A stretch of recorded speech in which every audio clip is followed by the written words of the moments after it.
Rocky's Secret Files. Secret Files. It's the kind of bleep you never knew existed. Kunwari inosente, pero boy naman pala. Rocky's Secret Files. Secret Files.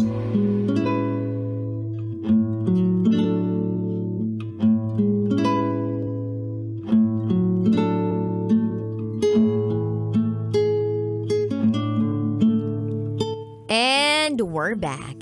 Kasama niyo pa rin si DJ Rocky and this is Kidjo's Secret Files. Si Kidjo na merong isang babaeng minahal ng todo pero nabaliwala niya ito. Dahil sa mga pagkakataon, dahil sa realities of life. And then dumating yung point na he was really trying to make up for this person. Dun sa lahat ng mga kakulangan niya, dun sa lahat ng mga in-inflict niyang pain. But then, hindi siya sumapat to make that person believe that there is still good things on her way.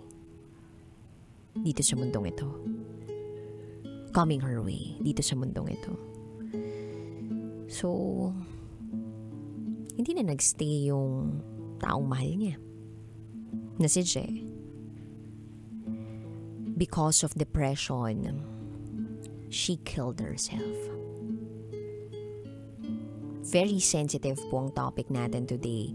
And I hope everybody's okay with the discussion right now. Although, sinubukan po natin kumuha ng caller na eksperto, pero I think babasahin ko na lang yung comment niya about our secret file for this afternoon. So mamaya ko po yun babasahin, but first we'll listen to the commentors. Commentors talaga. Parang simbahan lang. Hindi, commentator yun. Yung mga magko-comment sa ating secret file. Ito pong sabi ni Fabe Marshall Guerrero. Magandang hapon, mga kaibigan. Ang masasabi ko sa letter sender, maganda yung story pero nakakalungkot yung naging ending. Magandang hapon sa ating lahat. Shout out sa iyo, DJ Rocky. And shout out sa aking pinapasukang trabaho dito sa Hilot Galing, Bagong Silang, Bone Setting. Maraming salamat. Shout out sa lahat. Magandang hapon, DJ Rocky. Muamwa. Taray, nakuha pang magmuamwa ni Fabe, no? Di ko kinaya yun. Yung nalungkot siya sa storya, pero dun sa bati niya, parang ang saya-saya niya lang. I think ganun din tayo minsang Pinoy, no? Yung parang kahit ang sakit na nararamdaman natin, nakukuha pa rin nating tumawa. Yung tipong kahit niloloko na, ay, nakangiti ka pa rin. Ah, charot with a rot. Well, anyway, kidding aside, napakalungkot naman talaga ng storya natin ngayon. Bakit ko nga ba pinili ito ngayong araw na ito na basahin? Ang dami namang iba dyan. Gusto ko lang maging aware yung mga tao about this. And ano ba dapat mindset natin kapag pakiramdam natin, sinisisi natin yung sarili natin sa pagkawala o pagkamatay ng isang tao? Anyway, eto naman sabi ni Mayumi. Hi, DJ Rocky. Sensitive ang kwento natin ngayon. Ang hirap labanan ng depression because it's a mental illness. It's a battle within. May time na okay ka, may time na gusto mo nang sumuko. At kapag hindi nalabanan, eto na nga, bibitaw ka na. Kaya importante ang gabay, dasal, suporta at pagmamahal ng pamilya. As of sender, nagkamali siya, yes, pero bumawi siya sa huli. Naipakita niya at naipadama ang kanyang pagmamahal hanggang sa kahuli-huliyang pagkakataon. Yakap na mahigpit sa lahat. True. Ito naman sabi ni Darwin Rosell, Kidjo, sorry about what happened to your loved one. Kasi kahit maibalik mo man siya, ikaw lang din ang naging dahilan kung bakit siya nawala sa iyo. It's because you make her wait for nothing. Don't blame yourself too much. Forgive yourself. Ito naman si Darwin Rosell.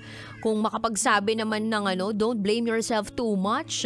Pero sabi mo, it's because of you. You made her wait for nothing. Oh, sinisi mo rin siya. Napaka mo dun sa part na yun Napaka double standard nun Anyway, ito naman sabi ni Kaisuke Sato, depression is not a joke. Kaya sa mga nakikinig dito, sana kahit anong mabigat na problema ang daladala ninyo, hindi pagsusuicide ang maging sagot para ito ay malagpasan. May mga kaibigan or ibang relatives na pwedeng malapitan na mailalabas kahit papano ang bigat na nasa puso at isip. Saka sa pamamagitan ng pagdarasal, magiging posible ang lahat. Tandaan ninyo na marami ang problema, pero mas marami pa rin ang nagmamahal sa iyo. Tama, isama mo na ako dun, ha? Eto pa sabi ni Myra Dor, nakakalungkot at nakakayak ang secret file today. Sending hugs, DJ Rocky, para sa ating secret file sender. Siguro, nakuha na nung girlfriend niya yung hinahanap niyang peace of mind. At hindi na rin nakayanan ng isip niya yung mga nangyayari. Pero kahit ganun, nangyari na rin. Sana, lumaban pa rin siya. Dumating yung time na naging okay siya. Pero gayon pa man, ikaw na natitira dito sa mundong ito, SF Sender, gawin mong inspirasyon ng anak mo para makayanan mo ang pagsubok na darating sa buhay mo. Always pray to God na maging okay lang din ang lahat. Salamat po, DJ Rocky from Myra Dor. Ito pa sabi ng ating kabisyo na ayaw magpatawag ng kanyang pangalan. Tago natin siya sa pangalang Buboy. Napakahalaga ng prevention about sa mga problema sa mental health. Karamihan kasi sa mga babae gumagawa ng mga hindi maganda at ine-entertain ng thoughts nila na negatibo. Matutulungan mo ang isang tao through words, pero hindi guaranteed na i-apply niya yun sa sarili niya. Kaya sa SF Sender ngayon, naway magsilbing inspirasyon to para sa iba na mapahalagahan ng mental health. Matuto tayo mag-isip ng tama. Yun lamang po, DJ Rocky from Buboy. Ayan, ang dami pang nag-comment sa ating secret file for this afternoon. Lemon Labrador, Rudy Sangil, Bolantro Haste, Engski, at sa mga kabisyo nating nalulungkot sa ating SF for today's Rad Show.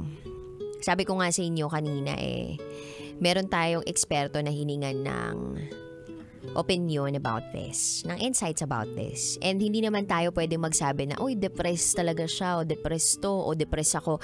Hindi po pwedeng ikaw lang yung magsabi na depressed ka. Dapat professionally confirmed na meron ka talagang condition. But it is important na maging aware ka sa mga nararamdaman mo, sa mga naiisip mo. Kasi kapag aware ka, pwedeng mapigilan yung paglalim at yung pagiging consistent nung mga thoughts mo na posibleng ikamit siya ng buhay mo. Sabi nila, there's no such thing as negative emotions. Actually, natutunan ko yun. Narinig ko yun na sinabi ni Robin Shena sa tips and tricks niya. Hindi, pero si Robin Shena kasi nag-research yan about psychology and all. So, one time nag-explain siya about thoughts, about emotions. Emotions yun. Sabi nga ng isang eksperto, wala daw negative emotion. Lahat daw ng klase ng emotion is just an emotion or an emotion. Pag masaya ka, it's an emotion. So parang hindi natin dapat siya ikinakategorize na kapag sad ka, negative emotion na yun. Yung ganun ba? So, anyway, eto na yung sabi po ng eksperto natin, no? Na nagma-master's degree sa psychology. Tago natin siya sa pangalang Sir Jeff. Eto sabi niya,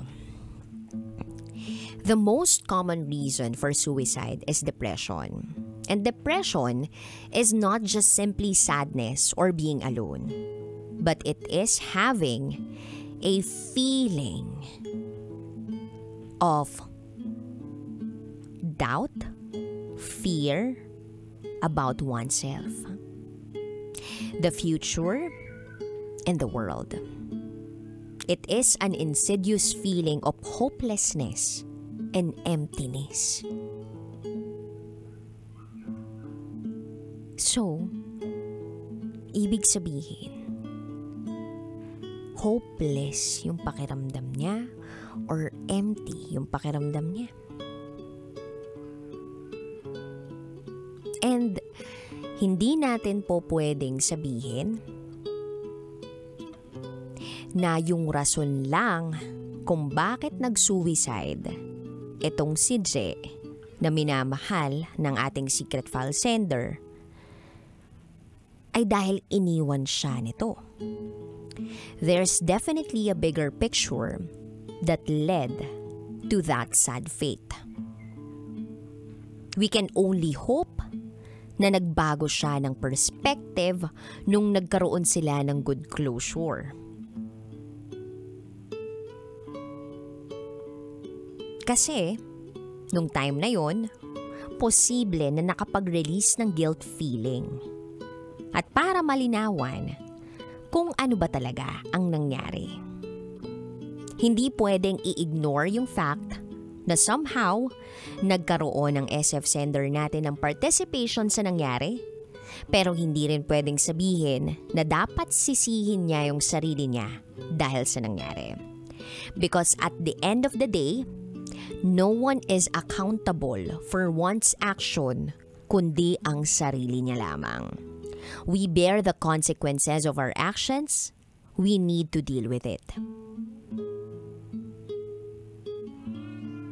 So, yung secret file sender natin ngayon ay kinakailangan din ng someone to talk to dahil sa ganung nararamdaman niya. Someone who can advise him on the things that he needs to do and mature enough to be accountable for him. Worst comes to worst, that feeling of guilt will affect him in his daily activities.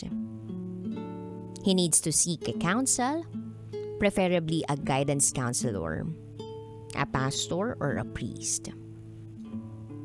And lastly, this is a sad lesson, my personal opinion. Being in a relationship is not about oneself. It's about being committed not only to the person but to a we. Pwedeng hindi napansin ng SF sender natin yung malaking problema o pinagdaraanan ng girl. Pero at least, kung sakaling they've shared everything, meron siyang posible pang nagawang iba. But yun nga, at the end of the day, one bear the consequences of his or her actions. So, naintindihan niyo po yun. Masyado kasi maraming English kaya hindi ko na na-gets. Wow! Charot with harot. But this is really a sensitive topic and I'm very sure yung mga kabisyo natin out there hindi sanay sa mga ganitong klaseng topic na pag-usapan. Naalala ko yung era ng pandemya kung saan maraming sumulpot na mga kabisyos natin out there na diagnosed with certain mental health condition. And I believe mas nagiging aware lang kasi tayo about this ngayon because of the presence of social media, because of people talking about it, and sometimes because of our research about it. No? Ang daming nangyayari sa paligid natin, ang daming nangyayari sa utak natin, ang daming gustong i-process ng utak natin. To the point na kapag ang naiisip mo lang talaga para ma-shutdown lahat ng mga naiisip mo, ay mawala na lang sa mundong ito. I remember, meron akong pinanood na play. Ang tawag doon, No Exit. Kung hindi ako nagkakamali, isa sa mga nag-play ng role ng isang may mental health condition noon ay si Eugene Domingo. Tapos, si Sherry Alingod yata yung mother nun. Ay, hindi pala No Exit. Good Night Mother. Night Mother pala yung play na yun. Night Mother ay play na itinatakel yung tungkol sa depression.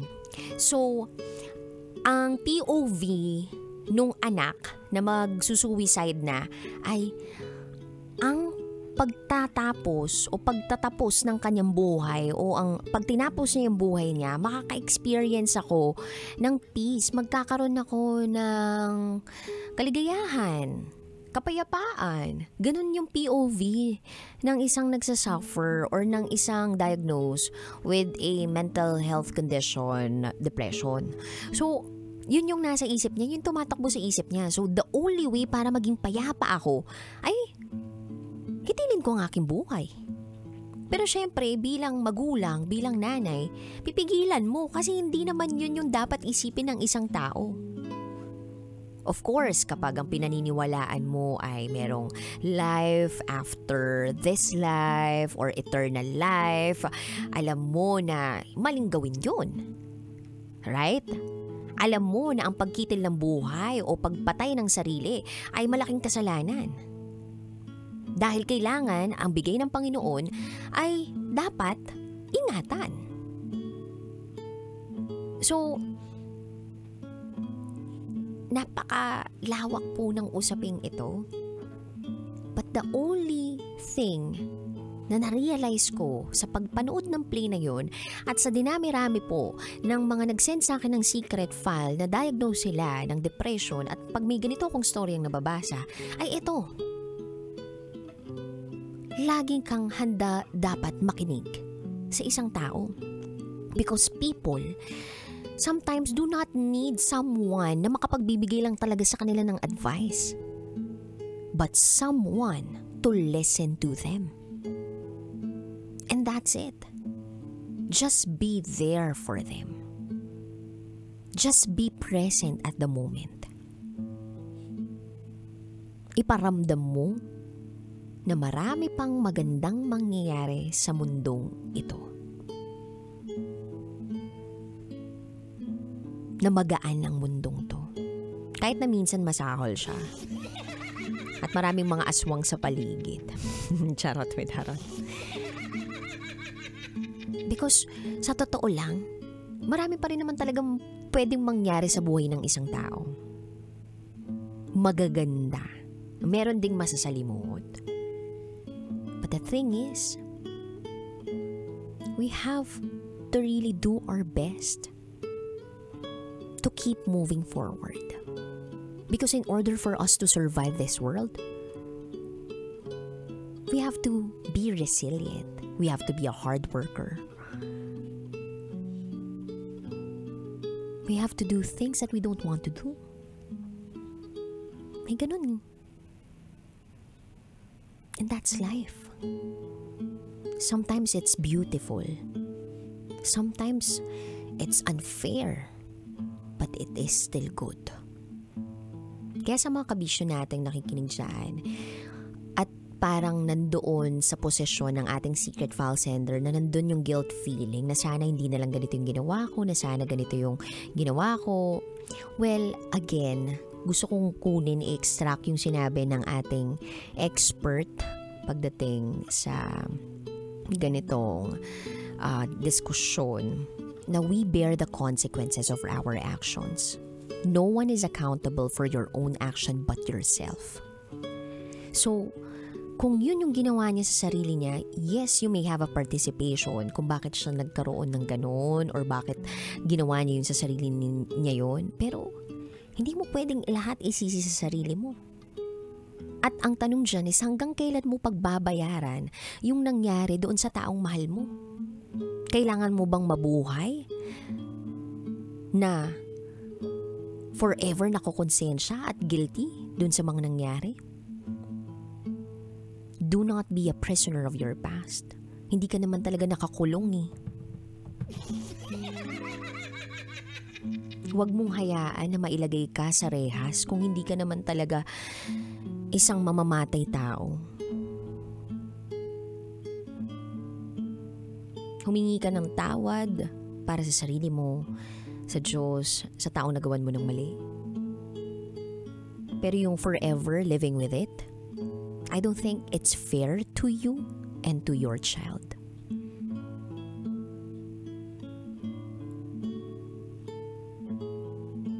marami pang magandang mangyayari sa buhay mo. At sa mga kabisyo po natin out there na gusto mag-share ng kanilang secrets, share it to me, rakatera@gmail.com. I gotta say, BRB as in bathroom break, you're so with me, DJ Raki.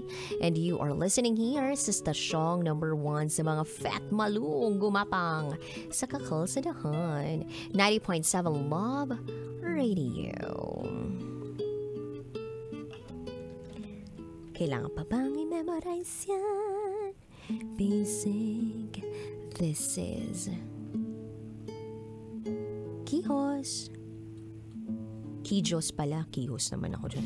Kijos Secret File. That portion. Kailangan pa bang i-memorize yan? Love Radio Basic!